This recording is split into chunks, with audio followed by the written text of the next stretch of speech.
Good day, everybody, from a very, very snowy Hanaholmen.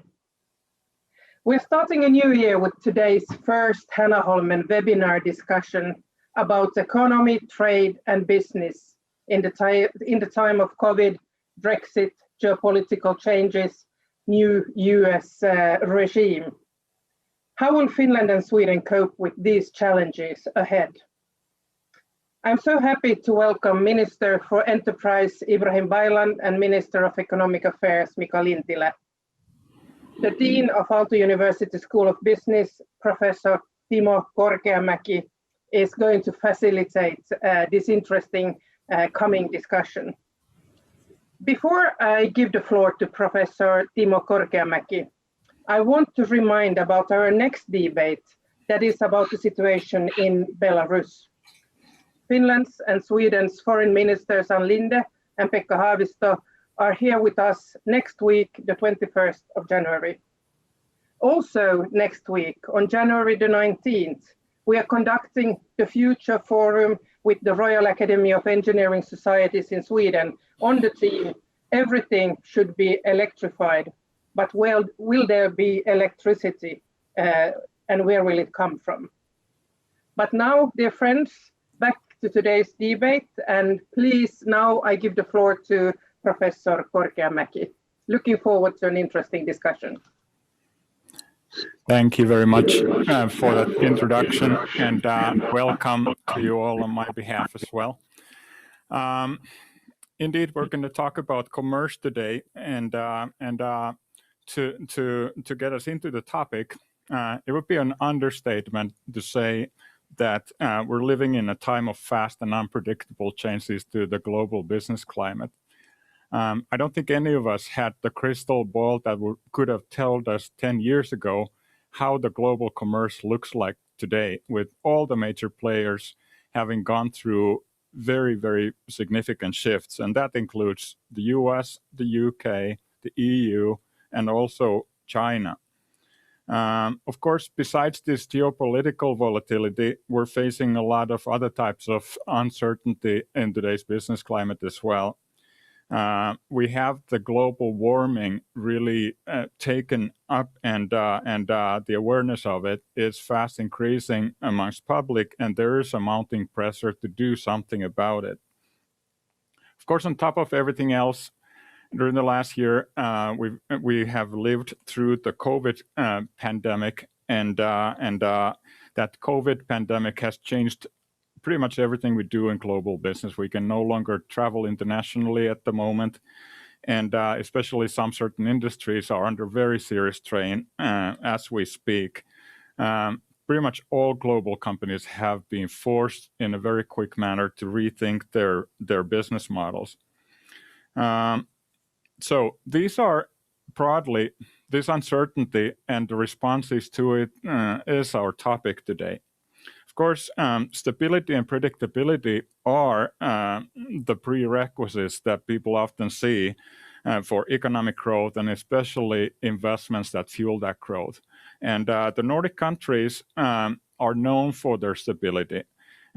We should take pride of our political stability and aspects such as low corruption, high business ethics, well-functioning institutions, etc. Now, all governments throughout the world have been forced to take swift actions on limited information lately, especially in the face of the COVID pandemic. So the question becomes, how and where do we go from here? How can we offer a safe and predictable place for businesses to grow also in the future? Now, Finland and Sweden are neighbors, and we obviously share a long history together. We're very similar countries besides being neighbors, and that puts us in many contexts, both as cooperative partners and also competitors. In this politician dialogue, we have the pleasure of hearing directly from the governments of both Sweden and Finland about the views on the volatility that businesses and economies are facing today. We will discuss with Ministers Ibrahim Baylan and Mika Lintilä the current situation and what the government's role is and should be in Sweden and Finland respectively in dealing with the challenges that we're facing. We only have an hour on us, but we hope to have enough time to talk about the shift in the US from Trump era to the Biden era, the post-Brexit EU, the post-Brexit UK, and also about how the Nordic governments should see China's role as a trade partner today. We'll also discuss the growing role of circular economy in business development. And finally, in today's world, you cannot avoid talking about COVID. Now, since we're talking about business and economics and trade, we are going to be focusing on how the government should approach what would be the best support in order to get the economies back on their feet. In all of this, what's the role of Nordic cooperation? Should Finland and Sweden approach, for instance, changes in the US and UK as partners or as competitors? So that's the agenda, pretty busy agenda for the next hour. And before we go on, we will follow the chat here live. And I'm not going to make any promises on taking questions from there, but feel free to use the chat, and we will be scanning and maybe lifting some of the issues that come up there, time allowing. But now I'll leave the floor to our guests, and since we're hosting this from Finland, we'll let our guests from Sweden start. So, Minister Baylan, please. Thank you very much, Timo, and dear colleague, dear Mika. A long time no see. Hopefully we'll see each other in IRL, as my children used to say, soon again. Dear guests, thank you very much for inviting me to this webinar today. I was hoping to visit Finland and Helsinki in March. Both combining a visit to the Aalto University, but also having the opportunity to have this dialogue in Finland. Unfortunately, due to the problems that we still have, the pandemic, it wasn't possible. But I hope to get the chance again in the near future when we have distributed the vaccine and we can travel freely again. Hopefully, I'll have the opportunity. Now, we all know that the outbreak of the coronavirus has caused massive human suffering and sacrifice, but we also know that it has put a huge pressure, an enormous pressure on our industry and economy. Not the least our mid and small-sized industries and enterprises. As we all know, and this is no news for anybody, I would say it has also challenged our Nordic cooperation with the introduction of new border restrictions in a way that we haven't seen for a very, very long time. Now, the corona crisis is undoubtedly a big tragedy, and I think we are, all of us in every country, trying hard to stop the spread of the virus, protect lives and support otherwise healthy businesses through this crisis. But and it goes without saying that this is a huge task. But at the same time, I think also the crisis gives us an opportunity to build back better, to restart our economies in a way that accelerates both the green and digital transformation that we know will enhance both the quality of life done in the right way, but also give a boost to our economies, especially, I would say, our Nordic economy, since we are in the forefront, both digitally, but also when it comes to sustainability. And I think due to that, I think we as Nordic countries can play a leading role in the green transition. And I mean, both showing that it is possible to combine a good life with a more sustainable way of doing things, but also in a way that I think will give opportunities for our companies in a world. You were talking about the inauguration of the new president of the United States in a week's time. I mean, it's a president with a clear, different agenda when it comes to sustainability and the global warming. Obviously, if we are countries, and both Sweden and Finland, we are countries with a lot of both innovations and technologies and products that are in the forefront when it comes to the green transition. I think we have huge opportunities as countries. So I think that this will give our region a comparative advantage vis-a-vis the rest of the world, and hopefully this will accelerate the work towards a more sustainable society, create new jobs, and also in the long run, I think also increase our welfare. And this is very important, because for a very long time, when we have talked about the green transition, it has been about sacrifices, about costs, about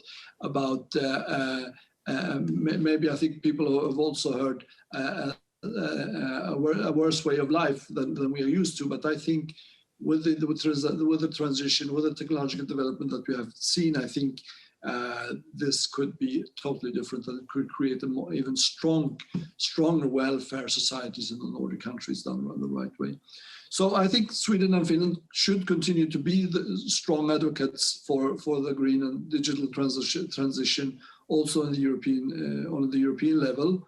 As you know, the European Commission will update its industrial strategy in March, and together I think we must make sure that that the green and digital transition are at the forefront of the updated strategy.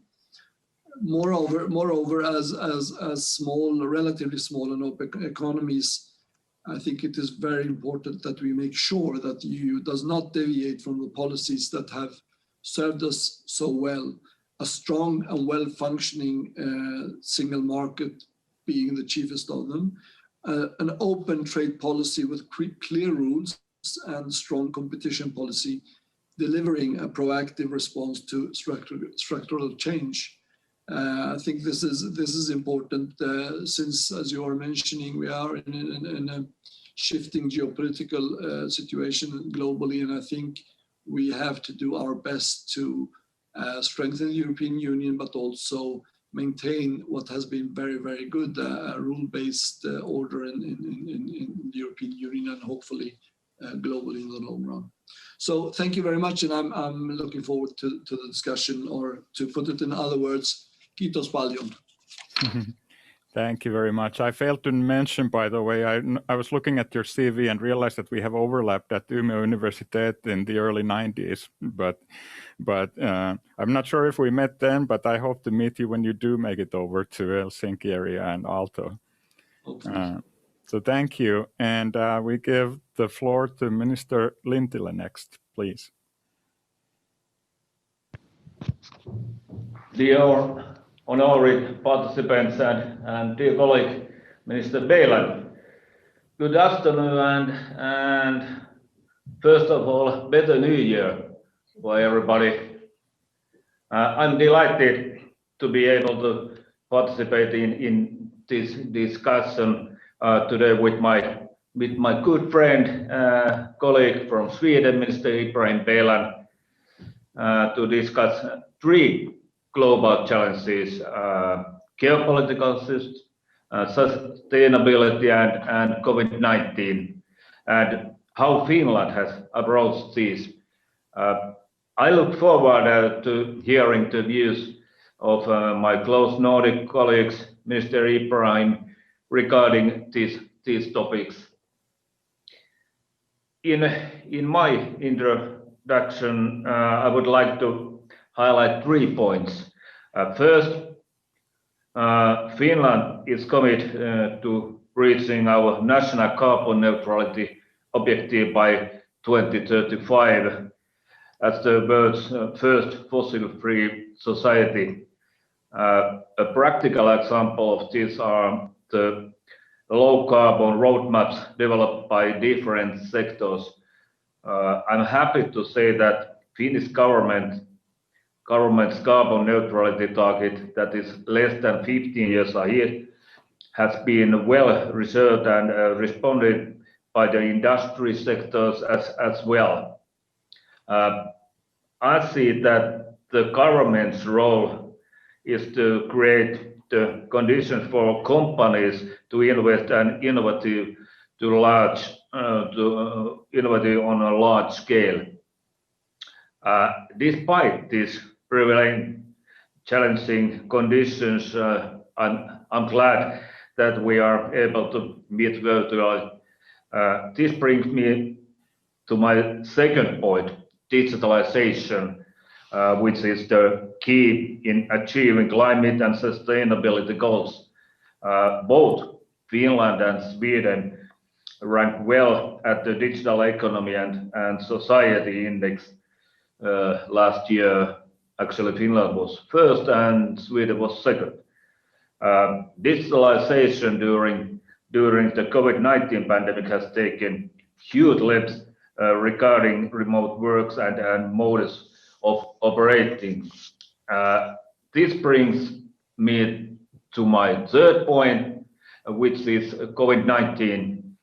Resilience and recovery are required to boost post-pandemic economic recovery. This must also be taken into account in Nordic and international cooperation. We have just started vaccination in Finland last week. And as I mentioned, global challenges such as geopolitical shifts, sustainability and COVID-19 demonstrate the importance of Nordic as well as international cooperation. And Finland and Sweden have a long-standing tradition in bilateral cooperation. And we have been forerunners in many respects in relation to development and innovations. And I believe that our cooperation has the potential to grow even greater. With these open words, thank you for everybody. Thank you very much. I suggest we go first to the geopolitics, and I'd love to hear the minister's early reactions. We have about a week left of the presidency of Donald Trump. Depends a little bit on who you ask. But how do you look into Biden's era? I mean, are we going back to the old normal, or are we going to start building up a completely new relationship? And do we have a common role, or do we go and compete on that connection as well? And what's the role of EU in, rebuilding the relationship to the US? A loaded question, but take any part you feel on it. Maybe Minister Lintilä can go first.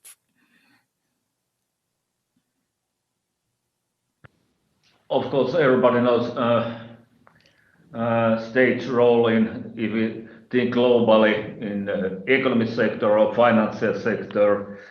United States is a key player in globally. But if I look in from Finland side, United States is one of the key trading partners to Finland for Finland, and especially in the light of global value chains that bind Finnish and US economies and business closely together. Last year, United States represented the third largest market for Finnish export after Germany and of course Sweden. And what happened next? I hope and I think that Biden's overall increased focus on multilateralism and the transatlantic relationships is unquestionable a positive change to Finland and Sweden, and somehow I feel that we can trust the future more than few weeks ago. Excellent, Mr. Baylan. Well, thank you, Timo. Well, to add to what my dear colleague Mika just said, I believe I have had the opportunity and the pleasure to meet with the president-elect when he was visiting Sweden 4 years ago, and I think I have a strong sense that he means what he says, and I think when he won the election on an agenda with having the US interacting once again in the multilateral way. I think we should take that seriously. And I also welcome it because we need to have this kind of cooperation. Just like Mika said, I think the transatlantic connection and cooperation is a central pillar both for Europe but also for the United States. And I think that's important that we once again do what we can together to strengthen it. Equally important, I think one of the main points in his agenda in the election was to re-enter the Paris Agreement, the Paris Accord, and also he has a very promising and ambitious agenda for the climate, for combating the climate change and shift the economy towards more sustainability. And I think for both, as I was saying earlier, for both Sweden but also Finland, this is a huge opportunities because we have companies with fantastic innovations, with products that I think from a climate perspective are very valuable. So I think there are huge opportunities there. What worries me is obviously what has been going on when it comes to free trade, and I think we will see that some of the policies that we have seen in the recent 4 years will continue, and maybe not that articulate, but I think we will see a continuation in some senses, and that worries me obviously because just like Finland, we are very much pro trade, we are pro order-based, rules-based order when it comes to trade and multilateralism. So that worries me, and in a sense. You can understand that also the new American president must address the huge gaps that you have in the United States. I mean, in certain states, you have people who have been seeing their salaries lagging behind for a very long time, or even they don't even have jobs. And so obviously we need to understand that the new president must address also that. At the same time, we will see policies that I think from both European but also Nordic perspective are more than welcome. So I'm very hopeful, I would say. There are huge challenges, and just like we saw last week, some of them are not only about the economy, it's also about the democracy, and I think huge challenges, but I'm optimistic, and I think with a good cooperation we will see a different perspective. Not to say that we won't have differences, but I think they will be more manageable if we can also have a dialogue at the same time. If I'm hearing you correctly, you don't expect us to go back to the old normal, but rather seek perhaps a bit new ways of cooperating with the US, right? I think we have to do that because I think we can, and obviously in Europe we have a lot of views on the current administration, but we also have to understand that what President Trump has seen and addressed is a reality. I mean, there are lots and lots of people who have for decades now seen their level of prosperity, welfare, and so on decreasing, and obviously this has to be addressed. And so I think also for the new administration, you have to strike a new balance. So, and obviously we what I'm hoping for is that we will, even though we will have a new normal, we won't go back to the old normal. I think that's out of the question. But hopefully it will be created by a dialogue with Europe and not as much of controversies that we have seen for the last 4 years. I'm trying to be diplomatic here, as you know. Understood. Do you want to continue on the UK? We've now lived a bit over a week in a new EU without the UK. I think some of the practicalities are still taking shape when it comes to commerce and trade. What's your view on how that relationship will develop? Well, to be honest with you, I'm very saddened by the departure of the United Kingdom from Europe, from the European Union. We are friends. We are neighbors. We like the Brits, but as you know, they had a referendum and they voted for Brexit, and now it's done. On the positive note, I think it is very good, and it was a great relief that we received the news on Christmas Eve that we have reached a joint proposal for an agreement between the European Union and UK, because otherwise, especially during these very harsh times, I think that would have been a catastrophe mostly for the United Kingdom, but I think it would have been a very, very difficult situation also for European Union and also for countries like Finland and Sweden who have with open trade and a lot of cooperation with UK. Our assessment is that the agreement was good. They came further than we had expected, and that is, I think good. And we need to find a new way of working with the United Kingdom, because the United Kingdom is part of Europe. The United Kingdom is part of our family, and from our point of view, we will try to continue to work with the United Kingdom, both when it comes to trade, but also obviously and hopefully also when it comes to global issues, where we'll share a lot of views, I would say. I'll follow up on that, and then we'll give Mika the chance. I'll switch to first names on your permission. With the UK having left the EU, it seems also like the Nordic countries have kind of lost a partner within EU. Oftentimes, we've seen in a lot of, especially economic issues, kind of the northern part of the EU not completely agreeing with the southern part of the EU. How serious do you see that?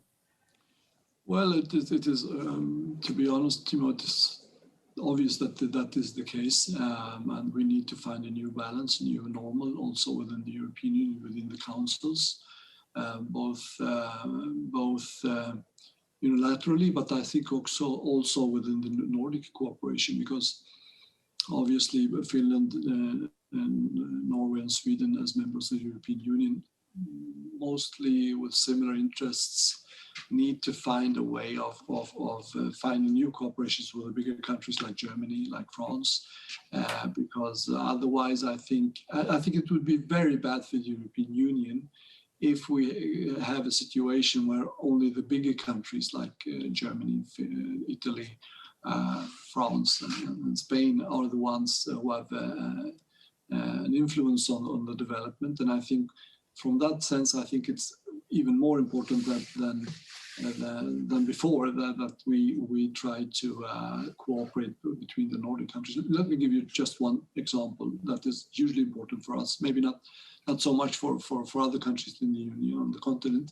Look at the forestry issues. Huge importance for Sweden and Finland mostly, because a huge part of our ambition and strategy to become the fossil-free welfare societies that Mika was talking about, both in Sweden and Finland, is to utilize, in a sustainable way, utilize our forest assets, and both Finland and Sweden, huge areas of forest. And obviously, when we talk to our colleagues in Brussels or talk with our colleagues in other countries, we tend to meet a different perspective, and I think without this kind of cooperation, I think it would be very difficult for Sweden alone or Finland alone to have the impact that we need to have. So I think the departure of the United Kingdom makes it even more important for us to work together as Nordic countries, because otherwise our influence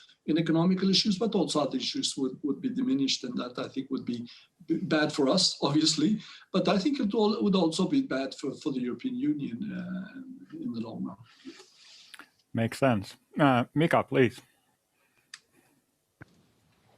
Yes, thank you. I can totally agree with what Ibrahim said. The UK will be an important partner for the EU and for Finland also in the future, and therefore it is of utmost importance that we will have a close relationship with UK also in the future. In the field of research and innovation, the outcome of negotiations was somewhat successful, and agreement provides a good basis for a close cooperation between EU and the UK for the future. But one thing, what I think a lot, the situation of small and medium-sized undertaking is one of my concerns. Due to their limited resources, it has been challenging for the SMEs to prepare themselves for the changes and additional bureaucracy that necessarily following from Brexit. Maybe that is what I want to say. Okay, very good. Let's switch quickly to China. While there has been a little bit of a power vacuum in the global trade and commerce setting from US and maybe from UK as well, it seems like China has filled some of that vacuum very quickly and almost aggressively. What's your view on China today? I think a lot of people in global commerce setting are looking for kind of common front in dealing with China, and even the fact that the EU just signed an investment deal with China before New Year's has by some been seen as a deviation from a common front. How do you think we should approach China? Mika can go first. Yes, thank you, Timo. Actually, I was the first time in China 1999, and how fast they grow its youth. It's very impressive, and we must remember that it's not end, and they grow still. And of course, China continues to be an opportunity for many Finnish companies. China is our fourth biggest trading partner nowadays, and there are over 350 Finnish companies based in China, and with over 11 billion euros of investments. So it tells a lot that it's very important to Finnish company to have good relationship with China, especially those Finnish companies that produce in China for China have benefited from their local presence in the country during the past year. But I can't see any reason why they doesn't grow still, and that is the reason why they still are very important trading partner to Finland in the future. Ibrahim? Well, I mean, China represents without any doubt both challenges but also huge opportunities. I mean, as we all know, China is now an indispensable partner in response to a lot of global challenges. We are talking about trade and economy, but also, I mean, looking at the climate change, obviously, we need to have a common view to solve the huge challenge ahead of us. So I think at the same time, as there are a lot of opportunities and a lot that we need to have a working relation with also China. But at the same time, we also must acknowledge that China also introduced norms and values that risk undermining important standards and the international rule-based order. So I think we must continue to pursue broad engagement with China bilaterally, but also multilaterally. And I would say that it has to have focus both on our interests but also values.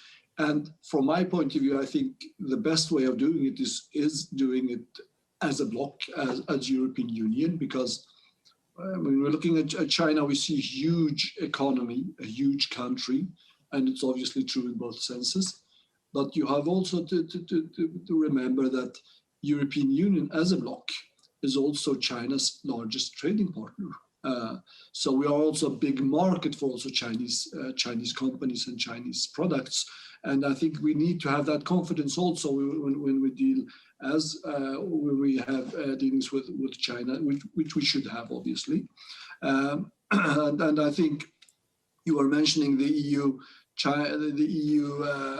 EU-China investment treaty here. I think that was a good example of what we can manage when we work together. And hopefully, I think that this will also be set the tune for our cooperation and our dialogue with China for the future, because as I was saying, there are huge opportunities, but also obviously a lot of challenges. Very good. Before we leave the topic of geopolitical shifts, there was a question from the chat about what could be possibly done to further improve the infrastructure within the Nordic countries. The question was very specific about the railway systems and differences in them between Finland and Sweden. But even if we are not ready to make changes there, do you see anything that could be done to further improve so that we really are one economic zone between the Nordic countries? Ibrahim. Well, to be honest with you, I'm not an expert on railway, even though I had a couple of years as chairman of the committee for transportation and communication infrastructure in the parliament, but that was like 12, 13 years ago. So, but I had the opportunity and pleasure to work with the energy issues during the last term for 4.5 years. And I think how we have been working together when it comes to our electricity market, our electricity infrastructure in the Nordic countries should be a role model also for other parts of our infrastructure, because I think we have all benefited from that cooperation. We complement each other in a way that has been good for the consumers, the stability of our grid, and also the supply of electricity, clean electricity in the Nordic countries. So I think there are good showcases here in the Nordic cooperation that should also be maybe a model for other parts of the infrastructure. Good. Mika?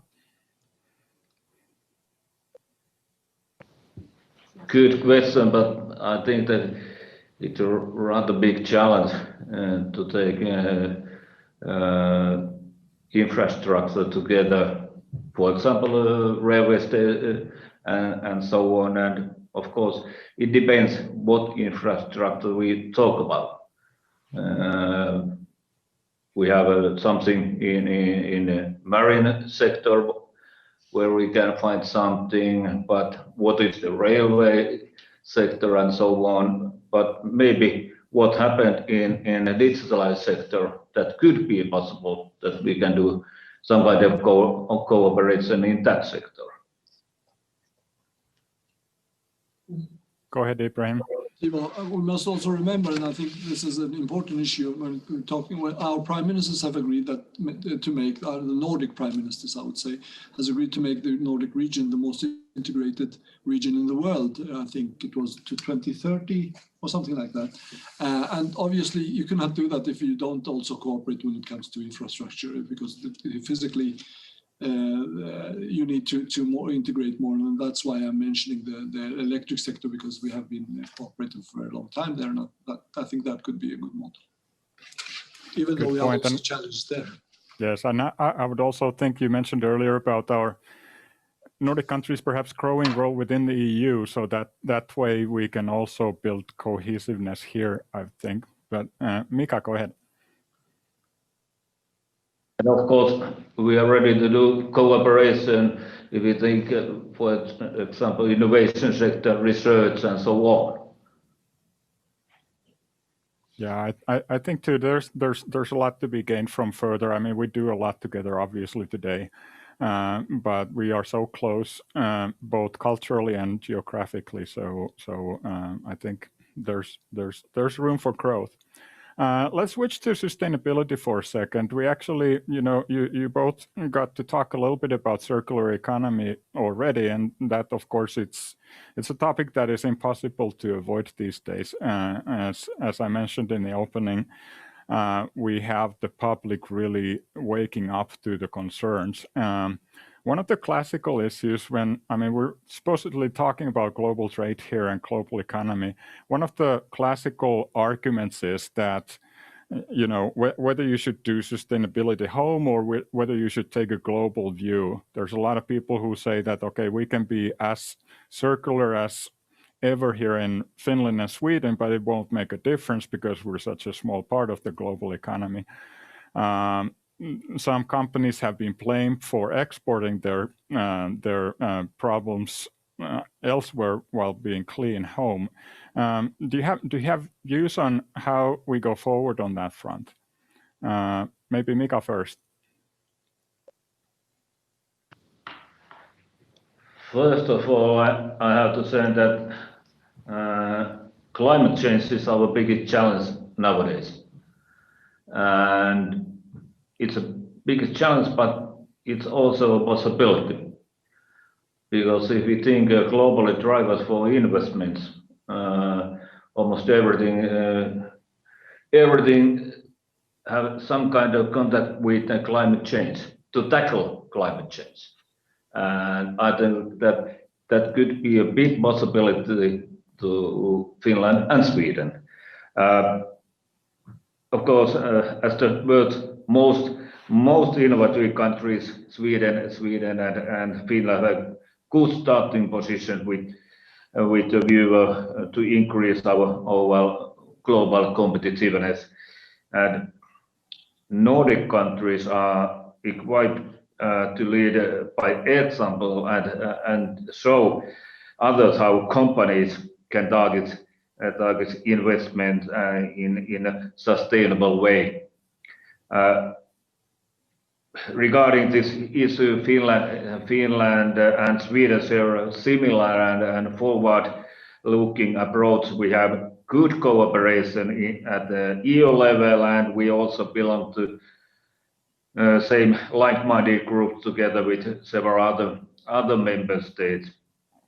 The environmental aspect of sustainable economy are almost limitless, and innovation-based clean tech products and services improve productivity while reducing energy consumption, waste or pollution. And of course, both countries, Finland and Sweden, are forerunners when we talk about, for example, circular economy program and so on. Very good. Ibrahim? Well, thank you, Timo. Let me say that I think, obviously the debate that you are mentioning is everywhere. And what has been happening, I think, for the recent 5-6 years is that we have seen a shift. Transition is not only good for the environment, that we see more and more of economic viability also in the transition. Look at the energy sector. Energy is obviously at the heart of our challenges when it comes to climate, to global warming. 70% of the added carbon dioxide in the atmosphere comes from utilizing fossil energy. So obviously, when we have seen the shift where you have on land wind power being the cheapest way of producing electricity in a lot of countries, so PVs being cheapest where you have a lot of sun and so on. From my point of view, as Minister for Industry, Business and Innovation of Sweden, I see it not only as a good thing needed to be done, but also our main economic strategy for the future. I would say that the view, let's wait for the Chinese because there are so many, or let's wait for the Americans because they emit a lot. Let's keep our technologies as they are. I think this is a loser mentality, especially for countries who live on their competitiveness, because both Finland and Sweden live of our way, not only producing products and services for our markets because we're not that huge, but also selling them globally. And I think that we, if rightly done, and I think there are a lot of very good things happening, this could be maybe our biggest opportunity for creating new sustainable economic growth in the Nordic countries, new green jobs. And it's already happening. It's already happening. I mean, look at what is happening in northern parts of the country in Sweden. I mean, when we are students at Umeå University, you could literally see houses being moved from the northern parts of Västerbotten down to Umeå was growing city. Our old industrial cities were declining. Looking today, where North was establishing the first and biggest battery plant in Europe, looking at Hybrid, where you will manufacture steel without emitting carbon, looking at LKAB's plans for a sustainable way of mining, we have either already decided or announced investments of about 100 billion euros in energy, mining, batteries, and so on. And that has created a boom where we now have the lowest unemployment in the northern parts of Sweden because of the sustainability industry. So I think from both a Swedish but also European perspective, this is maybe our best opportunity to create a new sustainable growth in our economies, new jobs, revitalizing our economy in a way that I think we haven't seen for a very long time. And to be honest, I mean, sometimes we only talk about the future. Looking back, we have already done a lot. I mean, looking at the Swedish economy, I moved to Sweden in the beginning of the 1980s. Sweden, compared with the mid-80s, is a country with 100% higher GDP, 200% higher output from the industry, but we use more or less the same amount of energy and more or less the same amount of electricity.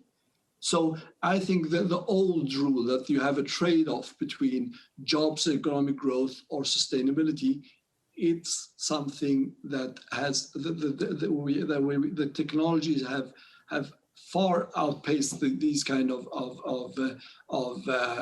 discussion and ideologies. So from my point of view, if you're not on this train, you will be a loser. And I think the Nordic countries have the opportunity to become winners in the transition that we need to make. Thank you. Mika. Good speech, Ibrahim. I agree. I just think, because this sector is so important, and as I said, we are the forerunner in circular economy, any sector, energy, waste to energy, and so on, and so on, and we look at these things the same way. Maybe we should talk if we will do strategy in this sector together, something new, Finland and Sweden together, because to market it's huge. For example, the Swedish company or Finnish company, when they go to China, they are too small there. Is it possible that we take the same strategy, for example, for export in this circular economy sector? And that could be our next meeting issue. Or what do you think of Ibrahim? I personally think that's a great idea, and I also think Ibrahim made a very strong argument there. I think, I'm a business school dean and finance professor by trade, and I'm used to studying and educating people to count euros or count dollars and measure their welfare that way. And I still think that should be the way. I'm not aware of any good alternatives to that basic measure. But what Ibrahim was talking about is how it actually makes business sense too, to be sustainable. And once we solve that puzzle, then I think we're a good way forward. I also think you, Ibrahim mentioned in the opening about the EU industrial strategy, and another glimpse of hope perhaps is that sustainability is front and center of the EU industrial strategy. So by that, when it is adopted, it's not only us in the Nordic countries who think this way. We get much, more power behind these ideas. Ibrahim, did you want to come back on that? Well, let me just, Mika, I totally agree. I think, as we are saying, when we are talking about an integrated Nordic region, I think we need also to work together when it comes to issues where we have a lot of similarities and also a lot of similar needs. And obviously, working together when it comes to trade, to come to exports, I would love to do that. And this is part of the integration.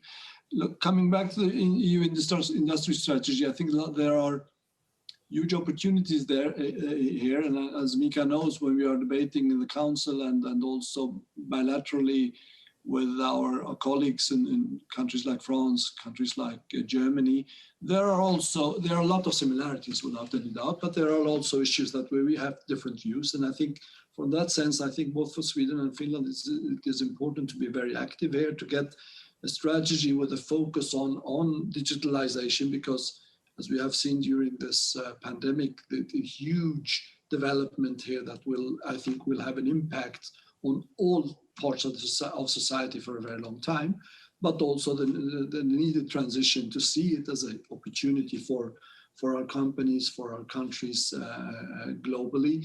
At the same time, to maintain what has been very, very good in the European Union, the single market with rule-based order and where we have a competition rules that have been given a level playing field in the European Union. So obviously they need to adapt also, but it has to be in a way that does not make it possible for bigger countries to outcompete smaller countries, not because they are more innovative or have better business models, but because they have larger muscles, economic muscles. So this will be. I welcome the work. I think it's needed, sorely needed, but you have to also see that there are a couple of mines here. Not mines. Traps. Traps is the word. Excellent. Very good discussion. Maybe there's a birth of new type of cooperation as a result of this session. That would overshoot our goal, I think, but we'll take it. Let's use the last 8 or so minutes talk about COVID. None of us is epidemiologists, so we're not going to talk about medicine, but we'll talk about business. Obviously, as I mentioned in the opening, governments have been pretty much forced to think with their feet and pour resources with, given very limited knowledge about what's next week, what's next month, and to keep the economies running. Now we're at the point where we start seeing the light at the end of the tunnel.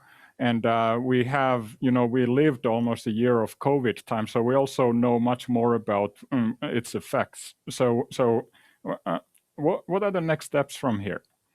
And should government be active, or should it be, just perhaps allowing, say, for instance, financing to flow to the critical business or industries and such? Ibrahim, do you want to start on that? I can. Thank you, Timo. Well, as you were mentioning, there are a lot. I'm not entirely sure that we know everything about this. I think there are a lot of things that we will be a long time before we understand all parts of it. But as you're mentioning, we have been thinking on our feet. I mean, a year ago, I had, because of the situation in China at the time, I had a meeting with our industry and with the authorities, with the experts, and asked them this: how long do you think we will have a cure? How long will it take? And they were saying, like, normally 5 to 10 years for a vaccine, and this was broadly accepted as truth.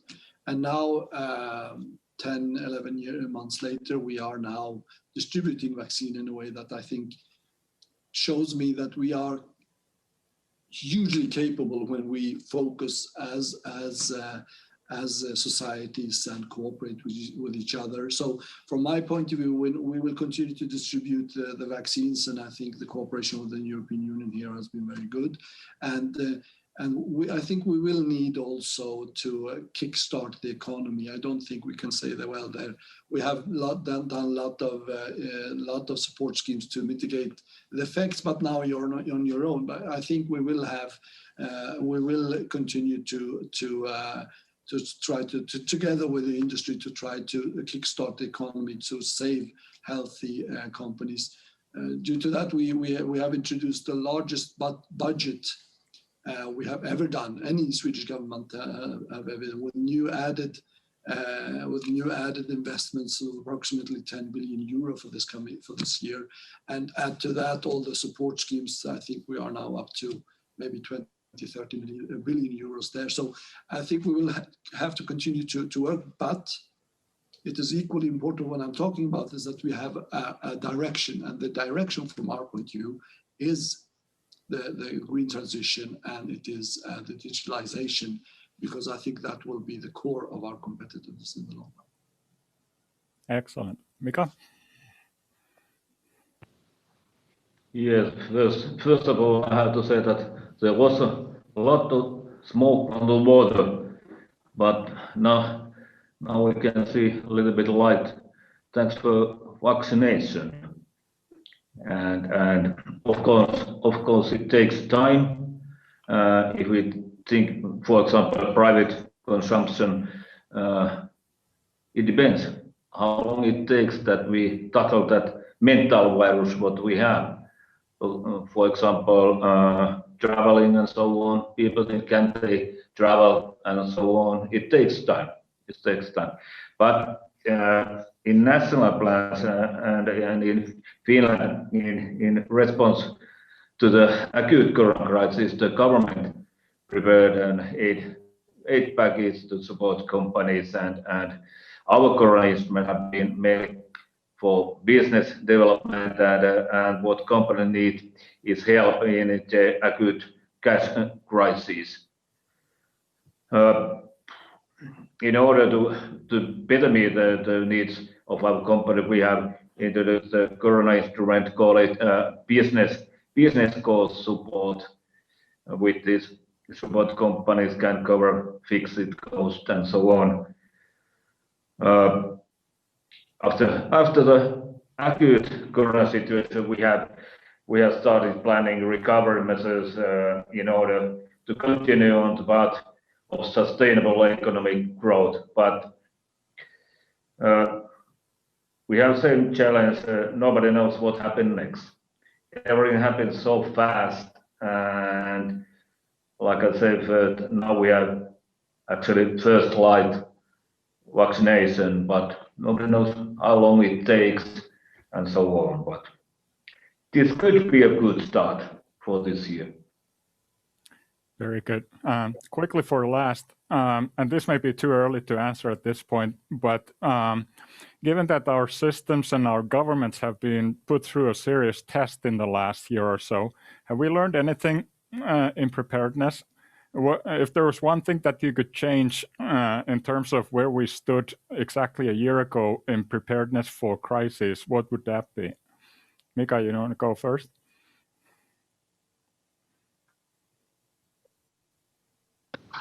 What we have to learn that you must be ready for everything. Nobody knows what's happened next.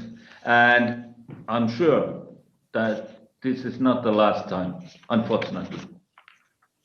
And that is the reason that we must have a strategy better than now. When the next, is it virus or what is it coming from? And I think that is a biggest issue what we have to do after this crisis. Ibrahim? Well, I think it's, as you were mentioning, Timo, it's maybe too early, but we have introduced a commission that will follow the work of the government, the municipalities, the society as a whole, to try to learn what has been good but also what has not worked and what we must change. Hopefully that will give us a very important input, but both on different parts of society, but also how we organize our society meeting these kind of crises. I mean, it's obvious. I think it's obvious in every country that we were not prepared for a global pandemic. The global pandemic that we have seen, so I think we have to. Already you could say one of the conclusions that we have seen is both here and also in other countries that, well, you cannot only, because after the fall of the Berlin Wall, I think we're very positive, very optimistic, and I think a lot of our societies were organized after sunshine. And I think obviously when you have a storm, you need to maybe organize differently. But as I was saying, we have a commission working at the moment, and hopefully will also give us a good input for the changes we need to make to meet crises that these kind of crises, maybe not the pandemic, but other kind of crises in the future. Very good. Our time is up, so it's time to give warm thanks to the ministers for a very interesting discussion, and also, of course, for our audience for being with us today. So thank you very much. Kiitos.